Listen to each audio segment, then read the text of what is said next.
चलिए सीधे इस विश्लेषण में उतरते हैं और इंटरनेट पर तहलका मचाने वाले उस डिजिटल फिनोमिनन को डिकोड करते हैं जिसने हाल ही में सबका ध्यान खींचा है, कॉकरोच जनता पार्टी। हम सबने इसके बारे में सुना है, लेकिन आखिर ये डिजिटल स्पेस में शुरू कैसे हुआ और इसने इतने बड़े सवाल कैसे खड़े कर दिए, आइए समझते हैं। कॉकरोच सुनने में थोड़ा अजीब और बेतुका लगता है ना, लेकिन इसके पीछे की वजह उतनी ही गंभीर है। नीट पेपर लीक जैसी व्यवस्था की भारी कमियों और लगातार मिल रही निराशाओं ने छात्रों के अंदर एक ऐसा गहरा असंतोष भर दिया जिसने उन्हें खुद को कॉकरोच कहने पर मजबूर कर दिया। ये सिर्फ एक नाम नहीं, गहरी निराशा का प्रतीक है। आज के इस विश्लेषण में हम इस पूरे मूवमेंट को 6 अहम पहलुओं से समझेंगे। कॉकरोच का जन्म, उनकी गुमनाम रणनीति, सत्ता का पलटवार, कैसे कॉमेडी एक अपराध बन गई, क्रांति का भ्रम और अंत में हमारा मौन लोकतंत्र। तो सबसे पहले बात करते हैं कॉकरोच के जन्म और सिस्टम के उन विफलताओं की। ये पूरा आंदोलन किसी एक दिन का गुस्सा नहीं था, बल्कि एक गहरे एकेडमिक मोहभंग की बुनियाद पर खड़ा हुआ था। लंबे समय से चले आ रहे सिस्टम के ट्रिगर्स ने इस आक्रोश को जन्म दिया। और इस आक्रोश का पैमाना देखिए, पूरे 10 लाख। जी हां, पत्रकारों और जानकारों के मुताबिक जब ये डिजिटल आंदोलन अपने चरम पर था तो लगभग 1 मिलियन युवाओं ने इस मूवमेंट की वेबसाइट पर खुद को कॉकरोच के रूप में रजिस्टर किया था। ये कोई छोटा आंकड़ा नहीं है।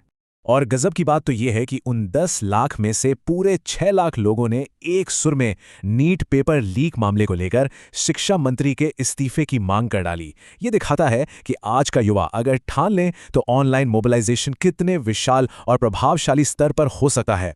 अब आगे बढ़ते हैं इनकी गुमनाम रणनीति और हमारे अपरिपक्व लोकतंत्र की तरफ।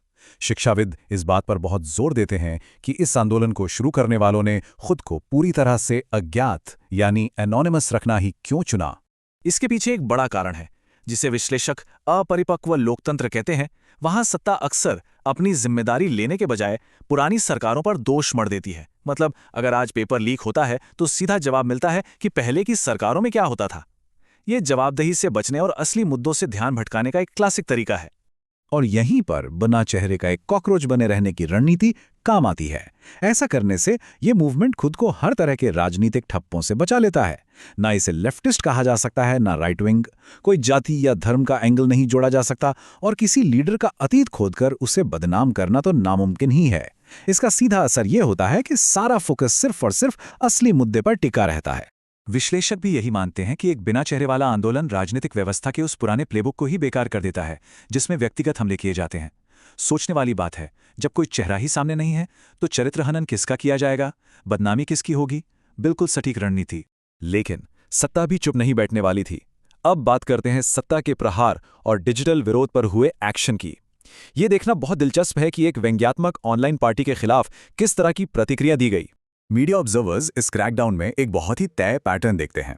होता क्या है, एक कॉमेडी वेबसाइट को सीधे तौर पर राष्ट्रीय सुरक्षा और देश की संप्रभुता के लिए खतरा बता दिया जाता है। उससे विदेशी साजिश का नाम दे दिया जाता है और फिर रातों रात उसके सोशल मीडिया अकाउंट्स और वेबसाइट बैन। असहमति को दबाने का यह अब एक जाना पहचाना तरीका बन चुका है। अब इन दो अलग अलग वास्तविकताओं के बीच का अंतर देखिए। एक तरफ बार काउंसिल खुद मानती है कि 30 से 40% वकीलों के पास फर्जी डिग्रियां हैं, लेकिन वहां कोई तुरंत एक्शन नहीं होता। और दूसरी तरफ छात्रों की एक सटायरिकल वेबसाइट पर तुरंत बैन लग जाता है और राष्ट्रीय सुरक्षा की जांच बैठ जाती है।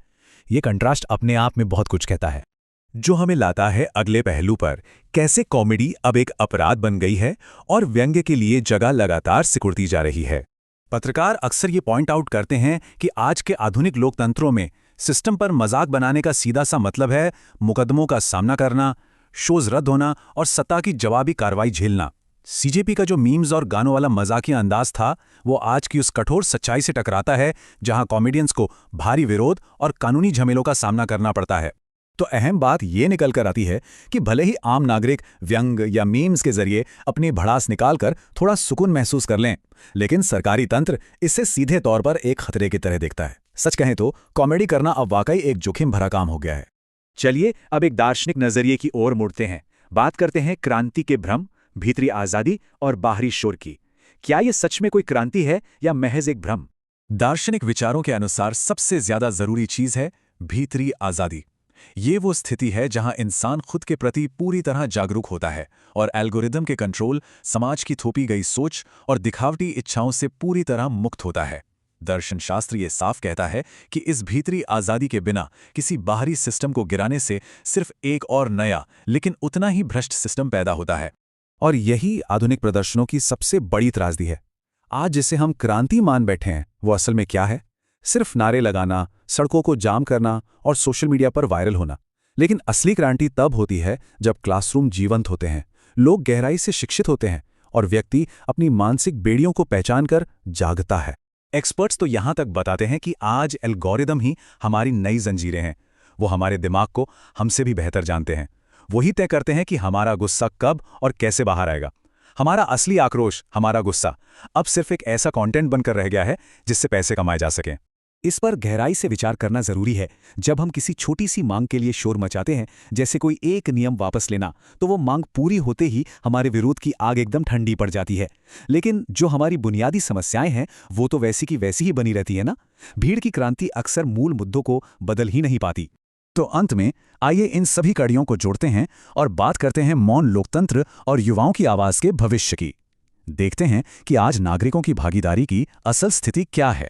इस पूरी स्थिति पर नजर रखने वाले एक बहुत ही अहम निष्कर्ष निकालते हैं। उनका मानना है कि समाज ने अब एक मौन लोकतंत्र को अपना लिया है, एक ऐसी जगह जहां महंगाई और फर्जी डिग्री जैसे गंभीर मुद्दों को तो दरकिनार कर दिया जाता है, लेकिन जब युवा ऑनलाइन सवाल उठाते हैं तो उनकी आवाज को तेजी से दबा दिया जाता है।